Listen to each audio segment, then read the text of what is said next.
এখন ওই মাহফুজুল আলমের মতো দুই চারটা পাতি উপদেষ্টা, কি উপদেষ্টা, দুই চারটা প্রোপাগান্ডা ছড়াইলে সত্য পথ ছেড়ে দিয়ে অন্য জায়গায় যাওয়া যাবে?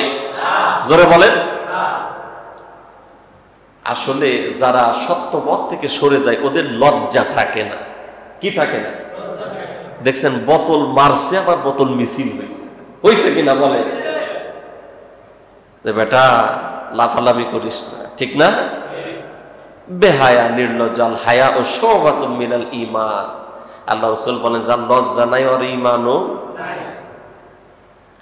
যাদের জন্য আজকে এখানে কত বড় নিমক হারাম। যেদিন থেকে এরা সাদিক কায়েমকে বাদ দিয়ে জুলাইয়ের বই লিখেছে, কথাটি কেন বলেন? বোঝা গেছে এরা সত্যকে মেনে নিতে পারে। এই অভ্যুত্থানের অন্যতম একজন নেতা ছিলেন সাদিক কায়েম। তার অপরাধ কি? শিবির করে। কি অপরাধ? ও সাথে থাকলেই সঙ্গী, সাথে না থাকলেই জঙ্গি। তাহলে তোমার আর হাসিনার মাঝে তফাৎ তো খুঁজে পাওয়া যায় না। এই কথা ঠিক না?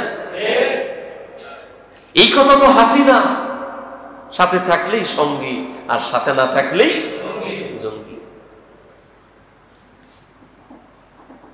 এদেশের এই ইসলামী দলের বিরুদ্ধে একটা প্রমাণ, বাস্তব প্রমাণ আজ পর্যন্ত কেউ দেখাইতে পেরেছে? পারে না।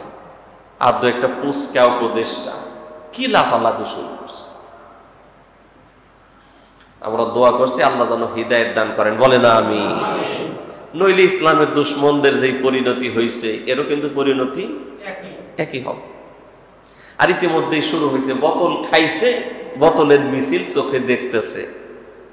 বাপের বেটা হস হাসনাত আব্দুল্লাহর মতো বাহিরে বের হ। হাসনাত আব্দুল্লাহ ডাক দিলে 2-4-10 লাখ এক জায়গায় হবে, তুই ডাক দিলে তো 10 জন লোক এক জায়গায় করা সম্ভব না, ঠিক না? সুতরাং মানুষের প্রকৃত চাওয়া বুঝতে হবে। আল্লাহ যেন বোঝার তৌফিক দান করেন, বলে না আমি।